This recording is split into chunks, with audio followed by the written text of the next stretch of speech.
Make game day yours.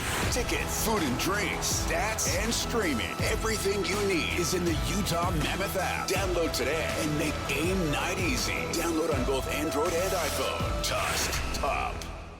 I'm proud of the way where our guys were mentally. I think at this point, as a coach, what you need to do is make sure your team is in the right mindset, the right approach, they're in control, and they control their performance. The Utah Mammoth get beaten their playoff opener. There's the head coach, Andre Torney, right there, and love the approach. They led after one period. They led 2-1 after two periods, but they get beat 4-2 as they give up 3 goals in the third, the last one an empty netter. And it just didn't seem quite as crisp and locked in from getting the goaltender off the ice when they wanted the extra skater there in the last couple minutes. That seemed a little things didn't seem quite crisp and on point, PK. And, man, on that broadcast, they made a big deal about the Mammoth lack of playoff experience, the Mammoth ability through those first 2 periods to answer everything Vegas threw at them. Walking away from that game, I did think, how are they going to score? The goals were coming they were just coming in bunches. They were coming so fast at the end of the year. But playoff hockey's bound to be different. There's way more jersey on the ice. There's way more attitude, more checking, more collisions, more, if not fighting, like skirmishes and that kind of stuff. And it seems like they need an extra gear. And it seemed like Vegas found one in that third period. Well, so you're saying that you or their skater boys, I'll see you later, boys? I mean, let's give them an opportunity to warm up to the situation here. We always go nuts. We do this as basketball. Oh, my gosh, Detroit lost home court. Oh, let's break them up. Let's sell the franchise and move them. It's one game. They're done. They're cooked. Yeah, every year. Let's just see what happens here. As far as them seeing what this is about and the younger guys. And, I mean, obviously you're going to go into the final period up. You're in the game. And so the way I look at it is they scored 2 goals. Those empty netters, they count. I get it. But, they don't really count in the context of how the game is played, right? They count on the scoreboard, so you got to go in that direction. And that's the official score is 4-2. But what can they learn from it? What can the coaching staff impart? Because they're going to be veteran guys. And there are a couple, they got some veteran guys on the team. And so where do they go from here? It seemed like there was a bunch of guys that Vegas was going to be physical and it's going to knock you around. And guys like Dursey find themselves on the ice laying down. And guys are on top of them or standing over them and all that. And what can you do to match it, and can you get back to playing what your style is? Keller and his line didn't have a very good game, or at least impact the game the way they want to. So what can they do there to make that better, different? Let's see what happens. We were talking to the Vegas guy on Friday, and he was talking about how he expects the series to be 2-2. Yep. Okay. All right. Well, so that's something that, you got at that point, it's anybody's series, obviously. It becomes best of 3. We'll see if it even gets to that. But the point being, this guy has been following his Vegas team all season. We haven't.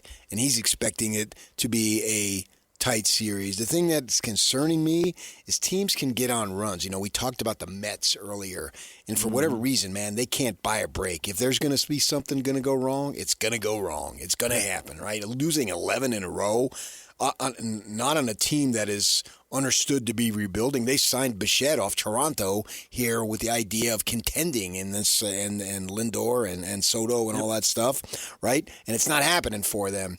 Well, on the flip side, the Golden Knights make a change, 9 games ago, counting this game last night with Tortorella, and they haven't lost. So that makes me a little concerned. Are they just on some magical run? They've struck lightning. Every time you make a coaching change, that's what you're hoping to do, is strike lightning. We've even heard that phrase used in those situations. They shake it up right at the end, and they haven't lost. They're 8-0-1 since he's been there. I don't know what's going on. I don't know that they know, but can they ride that wave of momentum? maybe so. And I would expect that they would win the series, but let's see what the Mammoth can do to adjust. They had that graphic during the game that during that stretch, and this would actually be a little worrisome, I think. It will be encouraging for Vegas and worrisome for the Mammoth, is that in this streak, the average score, and they had it out like a couple decimals, I forget what it was, like 4.16 or something like that to 1.88 goals. It was basically 4-2. And then they went out and won a 4-2 game. Now, like you said, we weren't there watching these 8 games in the streak, but it's basically, did they unlock something? Is this what they do? Right. You know, right down to it was the average score, which probably, those games probably factored in some empty netters, I'm just sure. as we saw an empty netter. Of course, you have one. to. Yeah. And on the call, we played it earlier this morning, that second goal, I thought Mike Folta identified it correctly live, and it was hard to tell what the heck happened, even with the first couple of replays on TV. But it looked like a bounce, like the goaltender made the save, and then the defenseman's facing his own goal, and it comes up and it hits his body and then takes a bounce and goes in. And he's swinging at it with his stick, but with the hop, it just swung through it. So it was a break to get that second goal. As much as this is about great defense and all that, how are the Mammoth going to find a way to score? And it could just be as simple as, hey, one line can't be on every game. Keller's line could come out and be really good in game 2. I mean, who's to say? Right, and it's going to have to be. It is going to have to be. I agree with that. They're going to need something, right? Yeah. It's pretty quiet. You know, Tortorella's been around the block a long time. He's been coaching for almost 40 years. He's 67 years old. He's calling Kyle Whittingham, hey, what's up, kid? Hey, kid. And so that does have a little bit of level of concern. And we're not to this point yet, but we could very well get there where it's like, okay, yeah, man, we had a good season. Our goal was to make the playoffs, and we did. I don't want that to settle in. You cannot accept anything under any circumstances. You're not playing with house money. This is professional sports. You're playing with real money. It's not fake money, and it's not somebody else's money. It's your money, literally and figuratively. I refuse to, at the pro level, which is now the college level, accept that, we're playing with house money. It doesn't really matter. Yes, it does. I know you reached your initial goal, but no team just has one goal, and that's it. And when you catch the rabbit, they take you out of the race in dog racing. No, because it's not a real rabbit, and you find out, okay, we ain't going to do that anymore. No, that's not the case here. You've come too far to roll over. Not that I'm saying that they will, but I'm concerned if it gets to that point that'll be the mindset. And I don't like that mindset. I want something to the wall at all times. Well, they found another gear to play at in the playoffs, but then when it required yet another upgrade there in the third period, they weren't up to it. But it was their first playoff game, so, hey, figure it out, go out, figure out a way to solve that problem in game 2, and it's 1-1, and then you're down to a best of 5, and maybe that 2-2 prediction will end up being spot on. Maybe that'll be it. We'll talk about that with Jay Stevens, host of the Utah Puck Report. He's going to join us coming up at 9:05. Right. To me, this is just it's fun. As the fans, I don't have any problem if fans want to take that perspective, but I don't want the players to think, well, we achieved our goal. I find it fun. I have a little throwback to my youth because in Los Angeles, I was doing tons of sidebars for Kings hockey in the playoffs, the secondary stories. I was doing the visitors' locker room and interviewing the likes of Jeff Courtnall. I don't know, people don't remember him. But that was a long time ago, and then I moved up here, and we don't have that. And so I'm not doing that. So I got away from that. It's fun to get back into it and cover a hockey series in the manner that I did in the early 90s. Which is forever ago, I know that, and to see the types of things that fans can relate to with basketball, the twists and turns, and I think that in basketball, it's more of a predictable sport than you have in the hockey. So things that you think for years, okay, the statues are going to control the game for the Jazz, and Jerry Sloan's going to stand up and put the 4-down signal, right? We can set our watches by it, and they're going to sub, especially when John got older. We knew everything. If you followed the team, you knew the familiarities, right? Well, this sport can be a little unpredictable, as you just said.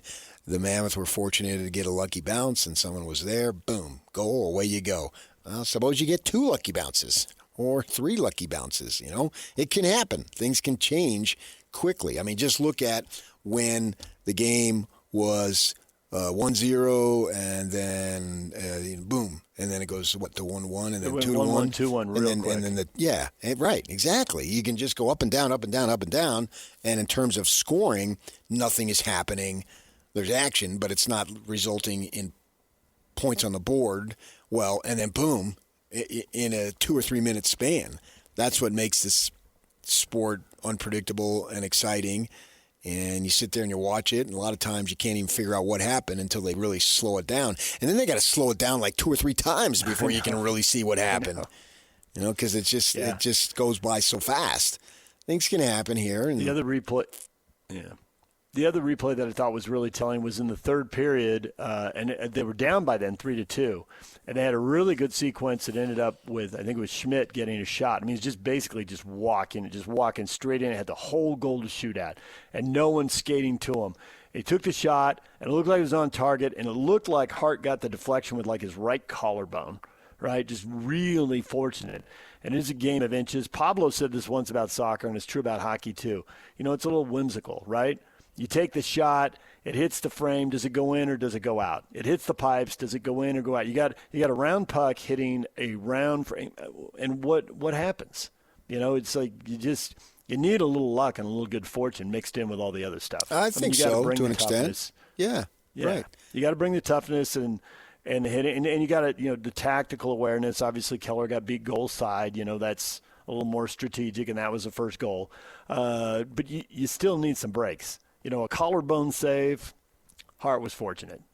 He did the right thing, but then in the end he was fortunate. Yeah, I think that you have to be putting yourselves in the position to take advantage of it. It's like a fumble in football. Yeah. It could be scooting around and squirting left and right, and then some big lineman is right there. But he's only right there because he's taught to be right there. And you don't give up, and you keep going because you don't know what's going to happen, and then you take advantage of it if that opportunity comes. I think the same type of thing here. So I would never bet, and it's easy to say that I expected it and I would have bet. And if I'm back in Jersey, I just got a smack in the back of the head. Shut up! You don't say you would have bet. You say you did bet. And so that's the way bettors reacted. They don't want to hear that you're second-guessing and you got no money on it. They want to see your ticket stub that says, yeah, I bet on it and I did what I did, and so I called it ahead of time. Then you got credibility. So I have zero credibility when I say this. I understand that, is that I would have thought that this would have been the result just because of the lack of exposure. Not just experience, but exposure. And then, Sergachev can have all the experience that he wants, but he's playing with guys who don't have the experience. Yeah. So that puts him in a different situation as opposed to when he was with Tampa. It's totally different now, so it doesn't really matter how much experience he had. Now, if he's got 6-7 guys, as Tampa did when they're doing their thing, that's another story. And so everybody's got it together. This group doesn't have it together as far as the experience goes. So to me, and totally easy to say, I get it, because I didn't go on Twitter or whatever and say, I expect them to lose on Saturday or Sunday morning, afternoon.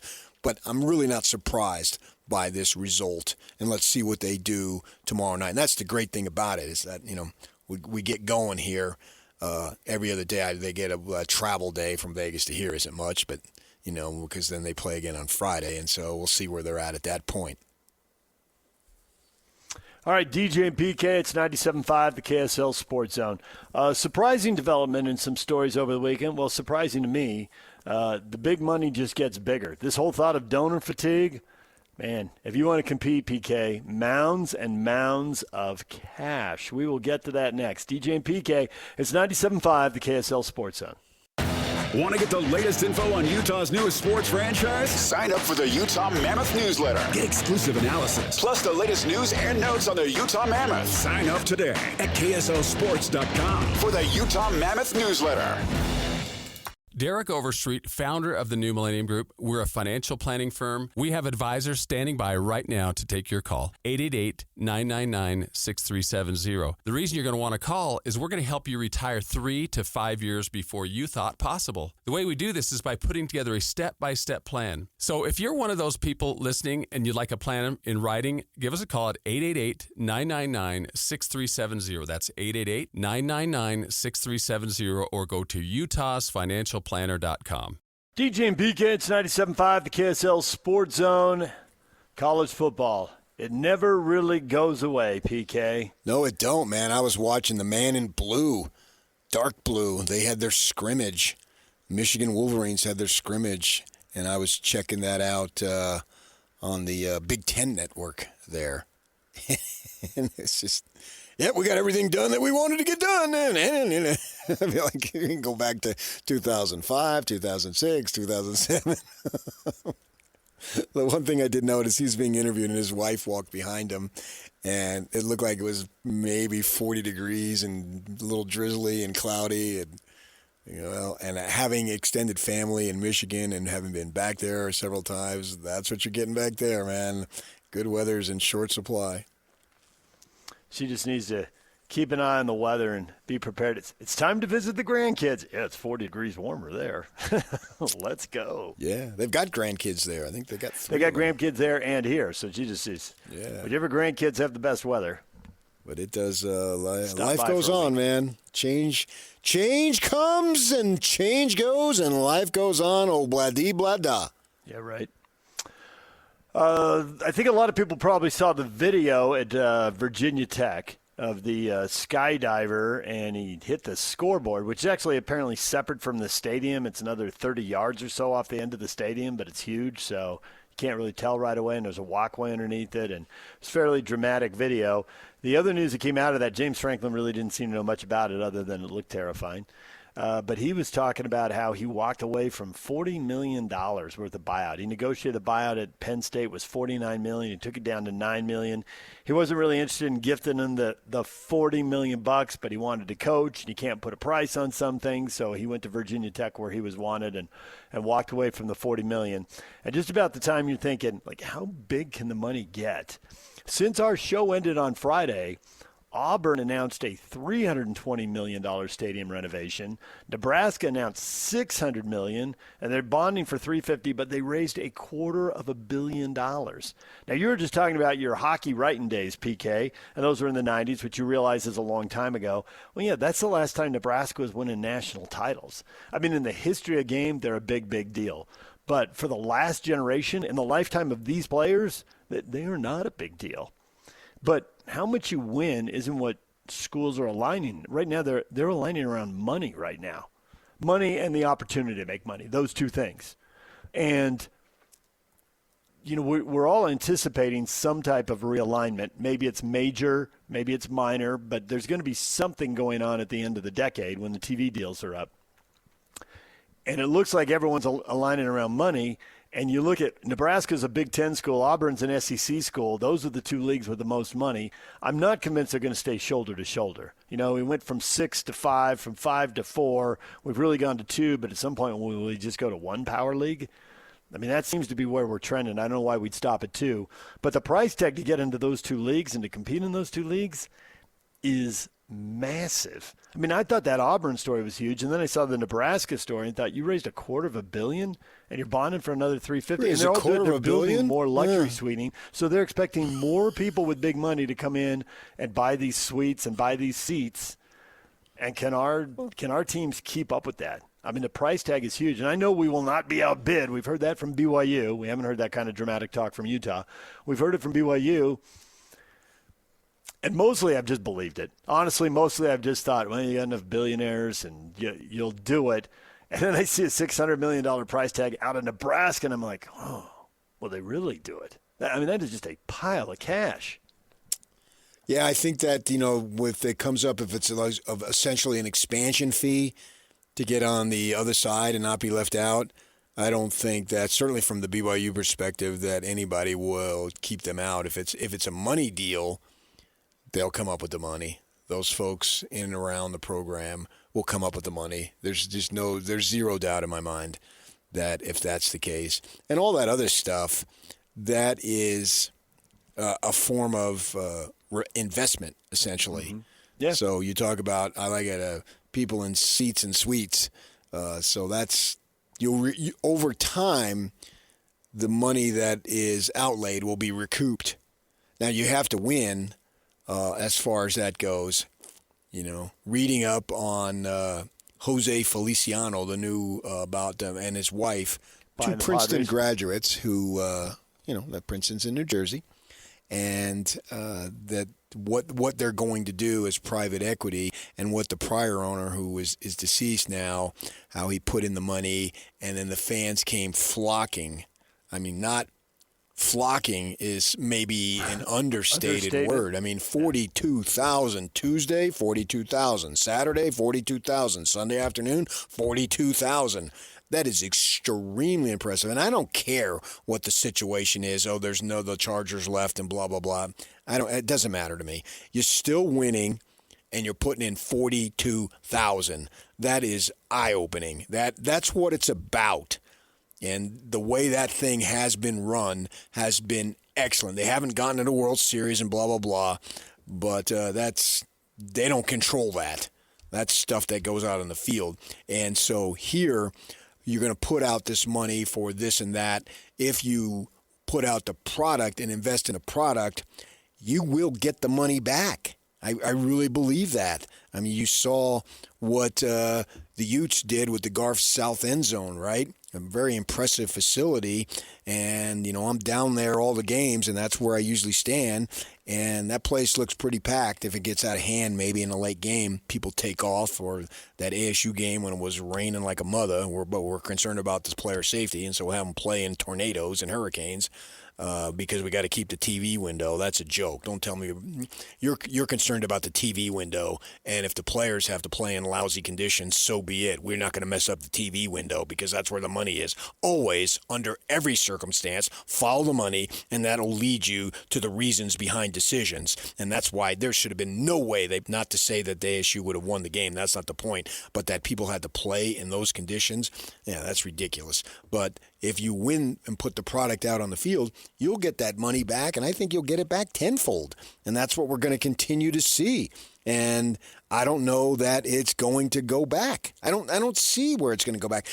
I just wonder, in 10 years, are we going to hear, oh my gosh, this is crazy. This is the wild, wild west. This is unsustainable. It's okay. It can fly now because it's relatively brand new, right? Mm-hmm. But as each year goes by, we're all guys like me who wake up. How can I be the most cynical person I can be today? And there's a million of guys like me who are going to follow, and they're going to say, this is a joke. We can't keep saying what we can't keep saying is keep saying that it's unsustainable as we go to year 5, to year 6, and then the year 10, and so forth. Right? At some point, it's going to be sustainable, and the only thing is we're going to keep saying it's unsustainable. But right now, the facts and the metrics show, as crazy as it is, it's sustainable. It's crazily sustainable. How about that? But is the answer it's sustainable there, but it's not sustainable here? There being Auburn or Nebraska. But that's always been that way, man. Oregon with the old man's money. And I know, but these schools are sustainable. But these schools are dreaming of playing at the highest level. The Utes got a taste of it with those back-to-back Rose Bowls and the 4 Pac-12 title games. BYU wants it too. And and they got to catch up. And you got to catch up to people who are accelerating. They always had to catch up to people. Nebraska and Auburn are not on top of their game. Like if Michigan and Ohio State and Oregon generate a ton of cash, or Texas, well, they've had recent success. Auburn hasn't had success in a decade. Nebraska hasn't had that kind of success in more than 2 decades. So? But they're finding a way to accelerate. Right. So can these guys accelerate and keep up with them? Because I think you're right. I think the most likely scenario is that right now everybody's saying it's not sustainable, but we're going to find out it is sustainable at 20 or 30 or 40 schools. But those schools include, how's that any different? Will those schools include our schools? Well, in the 80s, 90s, and 2000s, I don't think these schools here dreamed of competing at that level. What now schools? I think they do, but to make it a reality. What schools? Our schools you're talking about? Yeah, Utah and BYU did not. But BYU won the national championship in '84. They thought they were playing at that level. Even if they weren't, they thought they were. And then when the sport accelerated, they didn't think they were anymore. Oh, I don't know about that. In '96, Now I think want- they did. And now I in think Utah, they want- in 2008, Kyle's saying we could play anybody. I'm voting us to be the national champion. And they thought they could, and they're putting more than half of their defense got drafted and played in the NFL. I mean, what more metric do you want than how many guys go to the NFL? Yeah, I thought they thought they could. It may be foolish. I had fans that, and this is just anecdotal, so it's not like it's conclusive proof, but I kept telling them, stay in your lane here, man. You got a really good program, but you're not on that level. And they think that they were. And then they got slapped into reality, but so you get slapped down, you get back up, and away you go. But the line was blurrier. That was an era when BYU won the national title. 3 years ago. That was an era when you could still play a Big Ten team in a bowl game, and they are just pulling away. And the thing is that Kyle has told us, and he's been right so many times when he said this stuff, there's going to be a major line drawn. There's going to be this separation. Before it was kind of blurry. Even though you weren't in their league, you could kind of compete with them, and you could point at 84 or 2008 or whatever else. You don't think that BYU and Utah are going to think that we can compete with Rutgers and Purdue and Maryland at any time? And Illinois, the list goes on. I can name you 10, 15, 20 teams that are over on the other side that they think that they can compete with. You don't think Texas Tech is thinking that? And Dillingham down in Tempe is thinking that they went toe-to-toe and lost by an inch to Texas. And so, I don't see it. I don't see where anything is changing in that way. There's always going to be the teams that are for sure. The teams that are for sure that are halves is like Ohio State and, Georgia, right? Yeah. And Alabama. Well, Alabama's had a coaching change, and so how's that going to play out? They sure did okay this year. Miami thinks they can change. Miami hasn't had the success that they had under Jimmy Johnson in a long while, but they still think that they're capable of competing. And the money is going to take the upsets out of it, of Cinderella upsets of Appalachian State beating Michigan. But that was such a few and far between type of thing. I really don't see the competitive balance changing. What can be done to change is if you get a Cody Campbell and he says, I'm going to put in whatever it takes. But that's already been done. We already have the history with Phil Knight doing the exact same thing of when we were kids. You got Oregon as a road game? Sweet. That means I don't have to worry about going up there and getting a road win because they suck. Well, now he put in all that money, and it's been a whole generation of people who think Oregon is a really good football program. And in 15 years and 20 years, there's going to be a whole generation of Texas Tech, even though they've won their first outright title ever, 80 years. I don't see where that's any different. If you flush the program with tons of money, you too can compete. So do you think Kyle's right and there's going to be some big separation here at the end of the decade and some big realignment around money? Because if there isn't, then that scenario you say, you're always, you're $1 billionaire away. And it's happened all over the country. Teams that have been down have gotten a big injection of money. Oklahoma State had T. Boone Pickens when he was alive, and they followed the Oregon model to a T. And Texas Tech is following the model. To a T. Boone.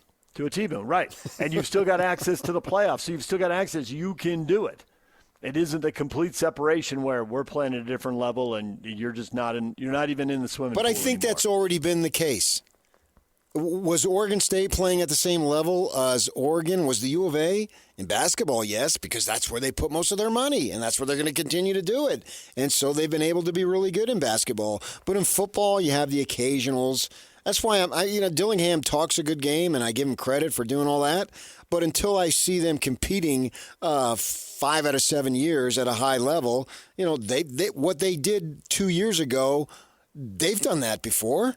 It's about, can you sustain it? You can strike gold occasionally. That's happened. It's football, man. It's hard to see these stars don't always pan out. We've seen it over and over again. So you can get that occasionally, but can you do it consistently? That's what remains to be seen. And then I think that my instinct says that, sure, the SEC and the Big Ten, in a sense, have already broken away. The Big Ten's going to tell you we've broken away. We dominated in basketball. We dominated in football. What more domination do you want? And so in their minds, they've already broken away. But then you're going to get the political people involved, and so you're not going to have that it's just going to be 25, 30, 40 teams. What's going to happen to Kansas State? They deserve to be left out? No, they don't deserve to be left out. So they'll have some form of access in the manner that we had James Madison and Tulane get in this year, right? So then down the road, we'll have Kansas State and Arizona. If they don't get across the line, those types will have access to whatever creation they come up in the next decade when TV puts a massive influence upon it now. We already had James Madison and Tulane. You're telling me we're not going to have Arizona State and Texas Tech have opportunities? BYU, Utah, if they shouldn't get in? And they have good histories. They send people to the pros. They've got sellouts all the time. I don't buy it. As this money accelerates, it will be interesting to see if it's Auburn and Nebraska where there's no pro sports competition. Even Texas Tech is geographically removed from Houston, Dallas, even San Antonio and Austin. It's 300 miles away from Dallas. I know. And so here, Utah and BYU are competing with the NBA and the NHL, and ASU is competing with the NFL and Major League Baseball and the NBA. Be interesting to see if that turns out to be a big old disadvantage with the money in town. Well, hasn't that already been that way? It has, to a degree. Probably Michigan is an example of somebody who's overcome that right in the shadow of Detroit. Yeah, but the Lions have sucked forever. They have. But they have all four there, and the Red Wings had a great run, and the Tigers have won World Series. Well, the good thing about Michigan from that perspective is they've got literally since the dawn of time of the sport to create all this enormous momentum. Right. And I don't think that that's going to change. They can create 10 new major league sports teams, whatever, and put them there. Go back to fielding Yost in 1900 and whatever. Right. And so they've got such a head start that they could withstand that. All right, DJ PK, it's 97.5, the KSL Sports Zone. Jay Stevens, Utah Puck Report on the playoff opener, adjustments for Game 2. We'll talk with him at the top of the hour. We'll talk Mammoth and Golden Knights. Stay with us right here on The Zone. Whether you're stuck in the office, I believe you have my stapler, in your car, or at your in-laws, you want a piece of me? You bet I do. The Zone is with you every step of the way. Download the KSL Sports app to get live streaming of your favorite shows and access to all the latest updates on your favorite teams. Your home for the best coverage of the Utes, Cougars, Jazz, and Mammoth is on air, online, and on the KSL Sports app. This is 97.5, the KSL Sports Zone. This episode is brought to you by Progressive Insurance. Do you ever think about switching insurance companies to see if you could save some cash? Progressive makes it easy. Just drop in some details about yourself and see if you're eligible to save money when you bundle your home and auto policies. The process only takes minutes, and it could mean hundreds more in your pocket. Visit Progressive.com after this episode to see if you could save. Progressive Casualty Insurance Company and Affiliates. Potential savings will vary. Not available in all states. And now, your Rocky Mountain Chevy dealer's strong play of the weekend. Leaves it behind the net, but not a clear play. Quinn walks it out to the slot. Shot scores! Matthias Samuelsson! Are you kidding me? 3 straight from the Sabres, and they've erased the deficit and taken their first playoff lead. The Buffalo Sabres, what a comeback. They haven't been in the playoffs forever. They were down 2-0 with 8 minutes left in the game. They scored 4 times in 7 minutes. Good thing they got the empty netter. They needed it because they gave up a late goal. They win 4-3. That comeback, well, that's the play of the game right there. Know it this afternoon after 3 o'clock. The guys will call for it. And if you know what the play is, you can win fabulous prizes. DJ and PK, there's the Chevy Strong play of the game.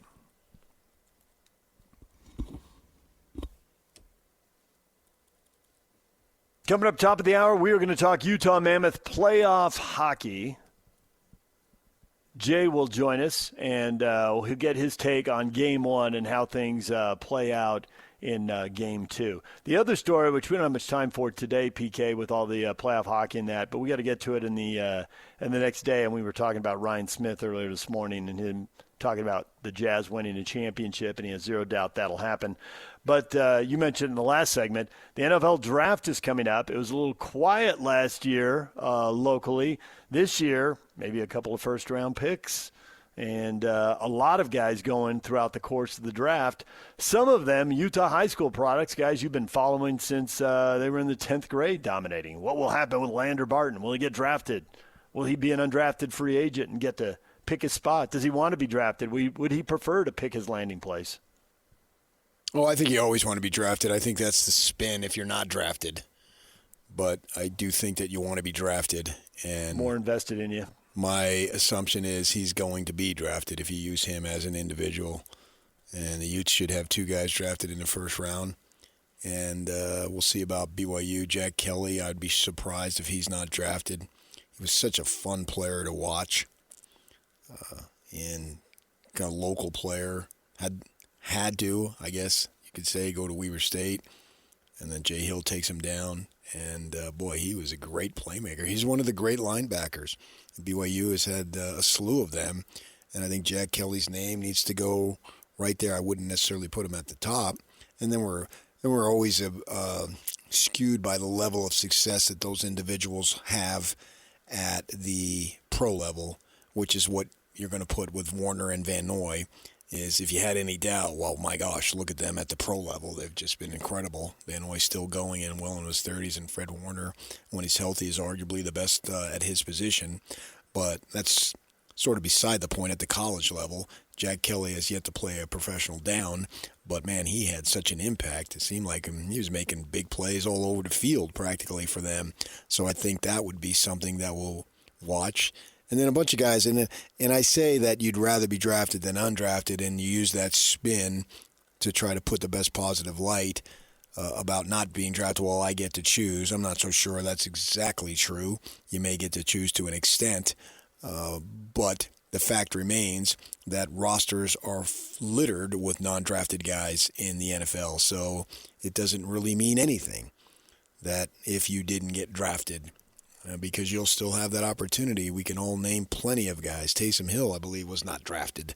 Mm-hmm. And he's made oodles and oodles of money at the NFL level, and good for him. And so there's been other guys, too. I don't think it was Reno. Reno wasn't drafted, right? And he played a number of years in the NFL. I mean, we can go on and on with him. What's his face? Huntley was not drafted, right? He's still playing, isn't he? He's lasted. Yeah. Yep. Good for him. That's just the Tyler Huntley story is just a great, great story. He's bounced around a little bit, a long time in Baltimore, a little bit of time in Cleveland and Miami. Yeah. And I do wonder with Harbaugh in New York if he'll end up, that seems to be another potential landing place. So much of it's about relationships and, veterans you trust, especially bench guys who aren't going to play a lot. So that might be another spot for him. And there are a lot of those guys, and a lot of them are Utah high school guys. I mean, Jack Kelly's from Kearns. You've got we haven't mentioned Chase Roberts. He didn't have a great – Jay Drew did a good story on all the BYU guys who either, could be drafted or could go as free agents. And then Jay was writing about the he ran like a 4.64 at the combine, which isn't good enough for a wide receiver. But then at the pro day at BYU, he turned in a 4.51. So, did you just have a bad day or whatever? So what did Nakua run? Opinions on him. Nakua was Nakua 5th round, and now he's all that, right? Yeah. The only thing that's going to derail Puka Nakua is Puka Nakua. Yep. That does seem to be true. Yeah. Puka ran a 4.57 second 40-yard dash. Pretty slow by. Right, that's what I'm saying. Right. That was comparable to Chase Roberts. Yeah, exactly. Chase actually lowered his from the combine. No, I think Puka Nacua is a better receiver than Chase Roberts, but to that's your not point, anything that's a knock on Chase. He'll get his opportunity, so we'll see how that plays out for him and what he's able to do. All you want is an opportunity. Tanner Wall, I would be surprised if he got drafted, but he found a way to make plays at a high level, and so I would assume he'll have an opportunity to see if he can make plays at the NFL level, and I hope they all make it. Obviously, we talked about Spencer Fano. He's going to go very quickly, but Logan Fano ought to get drafted too. So there's another. I don't know if he is. So? The knee injury is too much history there. Yeah, but he'll get his chance. The most important thing is that you'll get your chance. And after the 7th round, we'll see a bunch of guys who've been there, and they'll tweet out, "This doesn't mean anything now. The game is just beginning. The opportunity will be there. Don't put your head down, blah, blah, blah." We see that every year. All right, DJ and PK, we're going to take a break. When we come back, the Stanley Cup playoffs. Jay Stevens joins us. He's been on with us over the course of the year. You hear him on his podcast, The Puck Report. We will talk with him about Game 1 and what he expects in Game 2 in Vegas. That's next. Stay with us.